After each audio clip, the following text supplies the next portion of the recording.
Did Elvis steal songs from black writers and claim them as his own? The answer is actually more complicated than you would think. By all accounts, Elvis's manager, Colonel Tom Parker, was a thief who often negotiated co-writing credits for Elvis and a share of the publishing for himself in exchange for having Elvis cover a songwriter's music. The words and music by Otis Blackwell and Elvis Presley. Now, did he work with you on the song at any time? No, he didn't.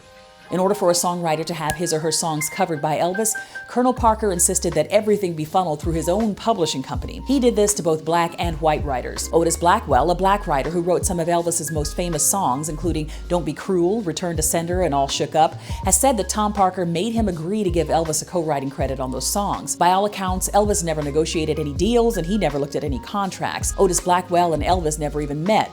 No, I never met Elvis. Court records showed that Colonel Parker eventually took 50% of everything Elvis made. He even went so far as to negotiate power of attorney so that Elvis had absolutely no control over his own estate. In 1965, Colonel Tom Parker actually made $300,000 more than Elvis did. So Otis Blackwell and the other writers were paid, just not as much as they should have been. Unfortunately, this was a very common practice back then. The Colonel mismanaged things so horribly that it turns out he never even registered Elvis's songs with a performance rights organization, the company that would have been responsible for paying Elvis's royalties, so Elvis probably never made any money off of all those songwriting credits in the end. And here's a little trivia for you. Elvis was actually Dolly Parton's first choice to sing I Will Always Love You, the song that ended up being Whitney Houston's biggest hit. Elvis really wanted to do it, but when Dolly found out the Colonel would only allow it if she would give him, the Colonel, half of her publishing rights, she refused. She said she cried her eyes out, but she knew she made the right decision. In 1973, Colonel Parker negotiated to sell all of the rights to Elvis's songs to RCA Records for $5.4 million. Colonel Parker got 50% of that deal too. Today, Elvis's estate makes nothing from anything he did before 1973. In short, for all of the appropriating he did and for all of the money he made, Elvis himself was kind of screwed over by the industry. He was known to be very generous and gave friends and strangers Cadillacs and all sorts of things he couldn't afford. He could have very well ended up destitute like a lot of other artists had he not been such a money-making juggernaut. If he was running low on funds, he would just call up Colonel Parker and arrange for another tour, another movie, or another album